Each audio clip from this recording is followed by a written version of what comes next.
Ah, encore une vidéo longue à monter. En plus, il y a des gilets jaunes partout.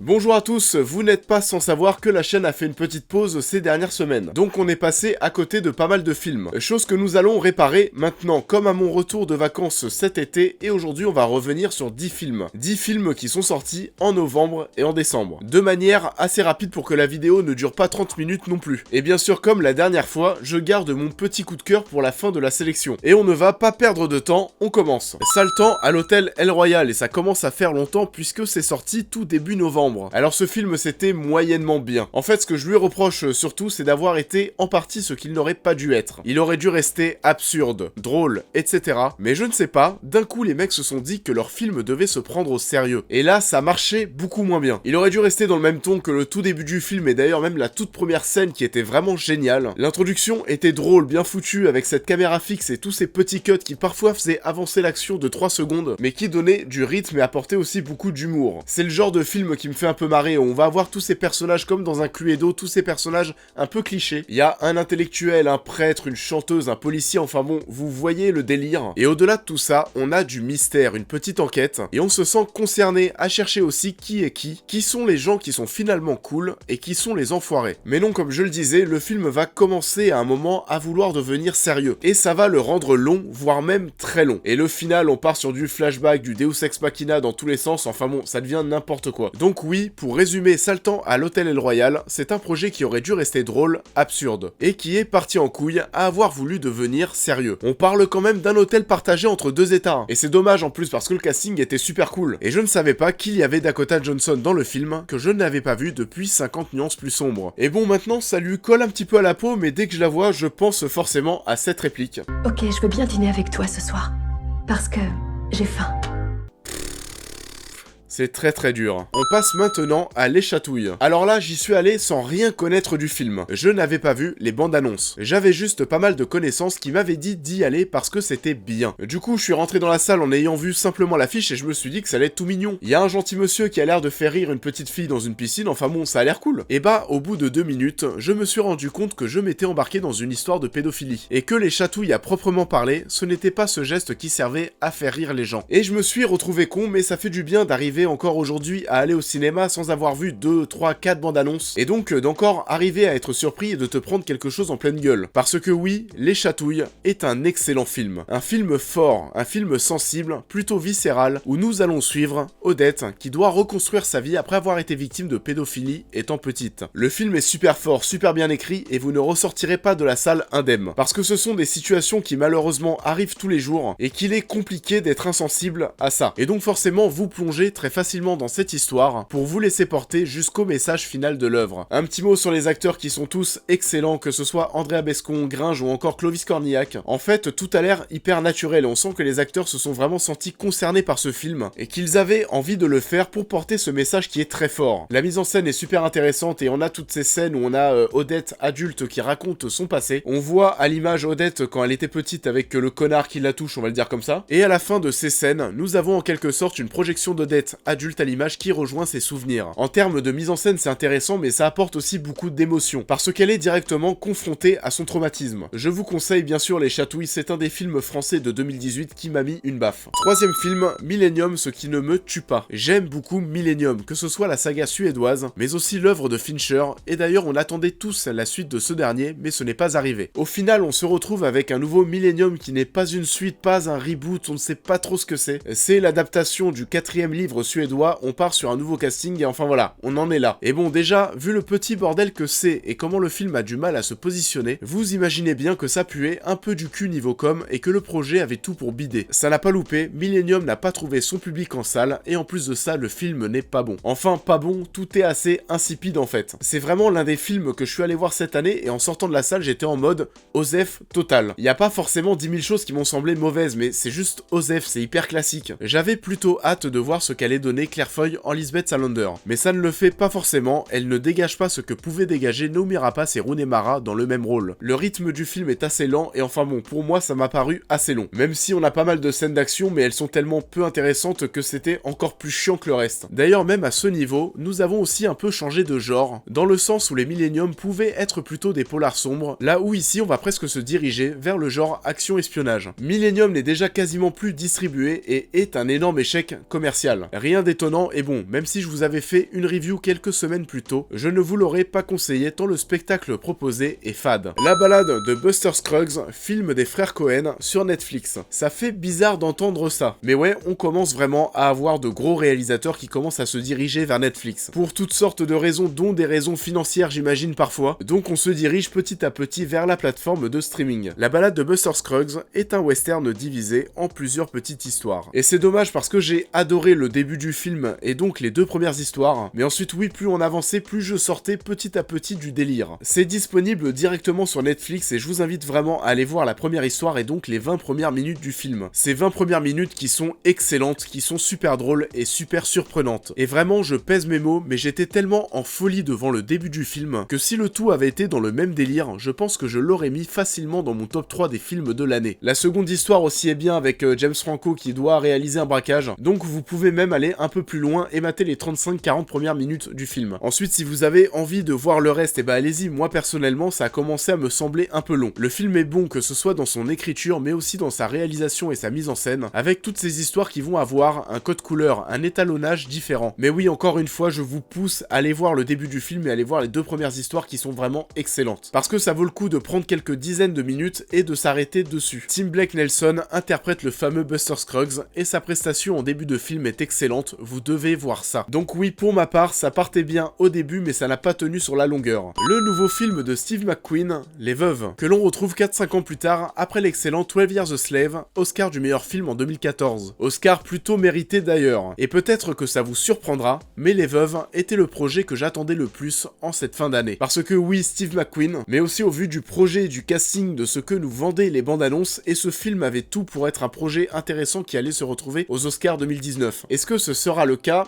Oui et non. Oui et non parce que Les Veuves est un très bon film. Mais voilà, entre guillemets, c'est juste un très bon film. Et c'est aussi le risque qu'il peut y avoir lorsque vous avez beaucoup d'attentes à propos d'une œuvre. Les Veuves est un super film de braquage, hein. Si vous aimez le genre, et bah n'hésitez pas. On a surtout deux performances d'acteurs à mettre en avant. Sans surprise, Viola Davis qui est exceptionnelle comme d'habitude. On n'en parlera jamais assez, mais cette femme a un charisme de dingue. Il y a quelque chose de fort qui se passe à chaque fois qu'elle apparaît à l'image. Et aussi Daniel Kaluuya que l'on retrouve après Get Out et Black Panther, qui est aussi très bon et même très flippant, et je pense forcément à la scène sur la piste de bowling. Il est dans un registre différent par rapport à ce que nous avons vu auparavant de sa part, mais il nous montre encore une fois l'étendue de son talent, et attendons-nous à le retrouver assez fréquemment dans beaucoup de projets intéressants à l'avenir. Pour en revenir au film, je lui reproche une entame assez longue. Pendant bien 1 heure, ça va être assez plat. Et il manque quand même ce petit quelque chose, ce petit supplément d'âme qui fait que tu peux penser que le film va rester. Sinon, pour le reste, c'est plutôt cool, et on arrive à me faire apprécier et à trouver agréable des scènes d'action qui sont tournées en caméra épaule. Normalement ça me file la gerbe, mais alors là étonnamment c'était plutôt bien foutu. Encore une fois, si vous aimez les films de braquage, allez-y, je pense que vous ne serez pas déçus. Bon, petite pause pour vous dire que je n'ai pas eu le temps d'aller voir Suspiria qui a quitté nos salles très très vite. J'avais déjà pas forcément envie d'aller le voir, à chaque fois je faisais un pas en avant parce que je me disais que visuellement ça pouvait être ouf, mais ensuite je faisais un pas en arrière parce que 2h30 et 2h30 c'est long et j'avais peur de m'ennuyer. Enfin bon, j'ai mis du temps à me décider à y aller et le jour où j'ai voulu y aller, bah, le film n'était plus en salle. Du coup, je vous avais demandé sur Twitter vos avis, et les voici, parce qu'ici on fait partager tout le monde. Et visiblement, comme je le pensais, eh ben ça avait l'air plutôt cool visuellement, ça pouvait retourner l'estomac, mais aussi d'après vos retours, eh ben ça a l'air long et de proposer un scénario assez confus. Et n'apporte aussi pas grand chose par rapport à l'œuvre originale de 77, donc voilà. On reprend avec Diamantino, et alors là je pense que je vais être un des seuls à en parler. Et vous savez très bien que je suis un grand fan de sport, et plus particulièrement de football. Et quand on me vend un projet franco-portugais qui va parler inspiré du sosie de Cristiano Ronaldo qui s'appelle Diamantino et qui joue au foot aux côtés de petits chiens géants, et bah forcément ça pique ma curiosité. Bon déjà là vous devez bugger un petit peu, mais c'est rien à côté du fait que si je vous disais que je pensais voir un film sur une star déchue du football, et qu'au final je me suis retrouvé devant un film dont les thèmes principaux sont le fascisme, la crise des migrants, la sortie du Portugal de l'Union Européenne, le fait de construire un mur entre le Portugal et l'Espagne, le blanchiment d'argent, le clonage des stars de foot, parce que oui, Diamantino est un des meilleurs joueurs de foot au monde, et on va essayer de le cloner pour monter une équipe de Diamantino. Et au lieu d'être cloné, et bah Diamantino va se retrouver avec des seins, et va finir en couple avec une lesbienne. Voilà, tout va bien. Désolé, je spoil, mais je pense que vous serez très peu à voir le film. Diamantino est un des projets les plus what the fuck que j'ai vu cette année. C'est un film à regarder avec beaucoup de recul, qui va traiter pas mal de sujets, avec des degrés de lecture, avec des messages à faire passer, enfin bon, vous attendez pas à un film populaire sur le foot. Je ne sais pas si vous serez beaucoup à le regarder, mais bon, contentez-vous déjà de la bande-annonce qui vaut le coup d'œil pour sa bizarrerie. Sinon oui, ça fait aussi beaucoup penser à Ronaldo dans cette recherche de l'esthétisme parfait qui est aussi un des thèmes du film. D'ailleurs, on sent que les deux réalisateurs s'attendaient à avoir beaucoup ce retour par rapport à Ronaldo, parce qu'on te dit dès le tout début que le film n'est pas inspiré de la vie d'une personne. Mais bon, à part les 2-3 petits tatouages qu'a Diamantino, c'est Ronaldo, on va pas se mentir. Le film n'est pas forcément agréable visuellement. On a beaucoup de grains à l'image, notamment lors des scènes durant les matchs de foot, où l'on dirait presque que l'image n'est jamais nette. J'avoue ne pas avoir beaucoup adhéré au délire, ça partait beaucoup trop loin pour moi, ça me parlait pas vraiment. Je n'étais pas prêt à voir ça et à aller chercher des messages par rapport à ce que je voyais à l'écran. Malheureusement, le tout me paraissait juste grotesque. Donc non, ça n'a pas pris. On passe à Sauver ou périr de Frédéric Tellier, un film français où l'on va suivre Pierre Ninet en sapeur-pompier qui va subir un accident. Il va se retrouver brûlé lors d'un incendie et va y garder pas mal de séquelles physiques. Si vous avez vu les bandes annonces, autant vous dire que vous allez aller voir ce qui vous a été vendu. Mais pas forcément plus. Sauver ou périr est bon et j'ai peu de choses à lui reprocher. Il est surtout là pour nous toucher, nous donner des émotions et ça marche. Pierre Ninet est excellent mais bon, ça c'est pas nouveau. Et son personnage est bien mis en place et notamment sa vie de couple. On prend le temps de bien poser la petite vie parfaite des personnages avant l'accident. Tout ça pour que la chute soit encore plus forte. On s'identifie facilement à ce personnage et à ce couple entre Ninet et Anaïs Desmoustiers. On arrive à se mettre à leur place et à se poser les questions qu'ils sont en train de se poser à l'écran. Dans d'autres circonstances parfois, mais nous par exemple les mecs, ça nous est tous arrivé d'avoir déjà eu une copine qui nous a demandé si on serait toujours autant attiré par elle si elle prenait quelques kilos en plus. Des questions de meuf quoi. Et bon là, même si c'est à un degré supérieur, oui, nous nous retrouvons dans un cas similaire avec ce pompier qui se retrouve défiguré, brûlé, qui a du mal à bouger, à articuler lorsqu'il parle. Et est-ce que l'amour peut surpasser tout ça? Telle est la question que pose le film. La problématique est bien en place et Desmoustiers joue parfaitement le rôle de cette femme en plein dilemme. Au-delà de tout ça, le film raconte surtout l'histoire de cet homme qui est tombé, qui ne baisse pas les bras et qui se doit de se relever. Je vous conseille Sauver ou périr, ne vous attendez pas à quelque chose d'incroyable, c'est un très bon film, vous n'aurez ni plus ni moins que ce qui vous est vendu dans la bande-annonce, c'est-à-dire de l'émotion. On pourrait d'ailleurs presque rapprocher ce long métrage d'un reportage ou d'un documentaire. On passe maintenant à Astérix et le secret de la potion magique de Louis Clichy et Alexandre Astier, tout comme le précédent volet, le domaine des dieux. Pour revenir au domaine des dieux, eh ben j'avais plutôt bien aimé mais j'avais pas non plus été hyper emballé. Ce qui n'est pas le cas pour le secret de la potion magique que j'ai vraiment adoré. Je vous le conseille fortement, petit, grand, entre amis, en famille, allez-y parce que c'est super. C'est drôle, surprenant, innovant, c'est une superbe aventure originale proposée par Alexandre Astier. C'est aussi blindé de références qui sont le bienvenu, que ce soit Kaamelott forcément, mais aussi une scène qui m'a beaucoup fait rire entre Astérix et Obélix, qui nous rappelle grandement le quiproquo qu'il y avait sur Juste le Blanc dans le Dîner de Cons. En fait, ça fait très humour français. Les blagues sont bien recherchées, on a aussi tous ces jeux de mots autour des noms des personnages qui se terminent en X, Astérix, Assurance Tourix, etc. Ces jeux de mots qui fonctionnent bien, et on suit une séquence à un moment où l'on va suivre une animation où l'on suit nos héros qui vont rencontrer de nombreux nouveaux personnages. Et quand on découvre leur nom à chaque fois, et bah c'est super. Nous avons même un méchant autre que Jules César qui fonctionne bien, que ce soit en termes de design ou dans l'explication de ses motivations et de ses envies de vengeance envers Panoramix. Les voix françaises sont top aussi, Elie Semoun est excellent. Par contre, Christian Clavier qui double Astérix, il m'a fallu bien 20 minutes pour m'y habituer, parce que je trouve que ça colle pas non plus de ouf à la version animée d'Astérix. En tout cas, c'est mon jugement. Je vous conseille Astérix le secret de la potion magique. Le film ne dure qu'1h30 et je pense qu'il sera assez difficile pour vous de ne pas passer un bon moment devant. On continue avec Mowgli, la légende de la jungle d'Andy Serkis. Andy Serkis en tant que réalisateur et qui prête ses traits pour Baloo. Alors si vous avez suivi les bails, ce film devait sortir au cinéma. Au final, le projet s'est fait racheter par Netflix et est en toute logique diffusé sur la plateforme. Il n'est donc pas disponible dans nos salles françaises. Certainement une bonne nouvelle parce que 2 ans après le film film de Jon Favreau, je pense que Mowgli n'aurait pu trouver son public et n'aurait pu devenir un succès en salle. Il y a deux choses qui m'intéressaient dans ce projet. Alors déjà de 1, c'était de voir ce qu'allait nous proposer le long métrage de différent, qu'est-ce qu'il y allait avoir de plus que l'œuvre originale ou le film de Favreau en 2016. Et déjà ce qu'il faut savoir, c'est qu'il s'agit d'une relecture bien plus sombre. Là pour le coup, entre guillemets, ce n'est pas vraiment fait pour les enfants. Et que ça plaise ou non, ça m'intéresse bien plus de voir ce genre de choses que les remakes live de Disney, qui reprennent quasiment les animés plan par plan. Et dans un second temps, ce qui allait m'intéresser avec ce projet, c'était les effets spéciaux. Parce que Andy Serkis, maître de la motion capture. Et alors là, c'est plutôt décevant. On se rend très vite compte que le budget du projet n'est pas ultra excessif. Les animaux font assez fake, que ce soit certaines de leurs animations qui ne sont pas naturelles, ou tout simplement leur texture et leur poils. Dommage pour un projet d'Andy Serkis, et en plus de ça, le casting est ouf. Ah, par contre, ça oui, le casting est vraiment dingue. On a Andy Serkis pour Baloo, Cumberbatch pour Shere Khan, Christian Bale en Bagheera, ou encore Cate Blanchett en Serpent K. Enfin voilà, ça envoie du lourd, et ouais, les voix sont ouf. Et encore une fois, dommage que le rendu visuel ne suive pas. Donc, Mowgli, c'est dispensable. Si jamais ça vous tente, vous lancez Netflix et vous allez mater ça. Ça vous permettra de voir le livre de la jungle dans une version plus sombre, mais bon, à part ça, y a pas grand chose à se mettre sous la dent. Et pour finir, Mauvaise Herbe, mon coup de cœur de ces dernières semaines. J'aime beaucoup ce que fait Kairon, que ce soit sur scène, mais aussi au cinéma. Et bref, c'était excellent. Mauvaise Herbe est son second film après Nous trois ou rien, et ces deux œuvres ont quelque chose en commun, au-delà du fait que Kairon soit réalisateur-acteur principal, ces deux longs métrages sont faits avec le cœur. Mauvaise Herbe est un film drôle, bourré d'humanité, et porteur de messages pour la jeunesse. Kairon met encore une fois beaucoup de lui dans ce film, beaucoup de son passé, et aussi dans cette œuvre, cette volonté de faire comprendre aux jeunes qu'il n'y a pas de chemin préétabli, que vous pouvez être qui vous voulez être et prendre le bon chemin, tout en pointant du doigt notre société. Et d'ailleurs le film débute directement avec cette citation: il n'y a pas de mauvaises herbes, ni de mauvais hommes, il n'y a que de mauvais cultivateurs. Parce que oui, parfois, l'éducation proposée aux jeunes n'est pas en accord avec la personnalité de ces derniers, et n'est donc pas reçue. C'est ce que pointe du doigt Kairon, qui va devenir, suite à une succession d'événements douteux, éducateur pour des jeunes en difficulté. Et alors que tout était indiqué pour que la mission échoue, vous imaginez bien que ce n'est pas le cas. Parce que c'est un bon cultivateur, pour revenir à la citation de Victor Hugo. On va parler de pas mal de sujets, que ce soit les mauvaises fréquentations, le viol, la vente de drogue, etc. C'est pas tout le temps très subtil, que ce soit au niveau du jeu d'acteur ou alors de certaines blagues qui sont très préparées, mais encore une fois, ça pue la sincérité et ça fait du bien. Et si je dois aussi retenir une seule scène du film, et donc un dialogue, ce serait ce moment durant la guerre où Wael enfant, le personnage de Kairon enfant, va rencontrer un autre enfant. Vous avez ces deux gosses qui vont se retrouver dans le même lit, qui vont commencer à parler, à se présenter, à se demander quelle langue ils parlent, etc.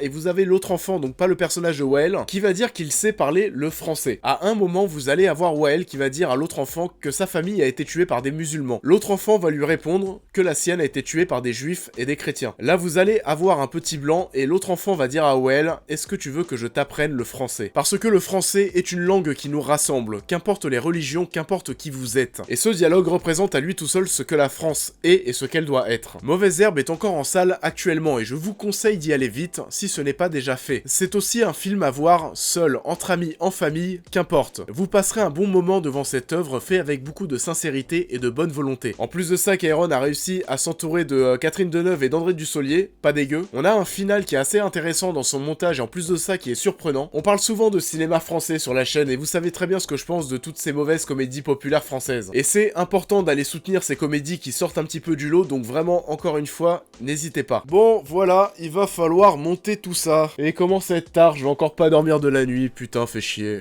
Encore une fois, comme d'habitude, n'oubliez pas de me dire dans les commentaires ce que vous avez pensé de tous ces films, et même si vous avez envie de parler d'autres films dont je n'ai pas parlé, que je n'ai pas vu. En tout cas, c'est bon, je suis content, le retard est rattrapé, on va pouvoir reprendre le cours des critiques normales. N'oubliez surtout pas de liker la vidéo et de la partager, et on se retrouve très vite au cours de la semaine pour parler d'autres films. Salut à tous.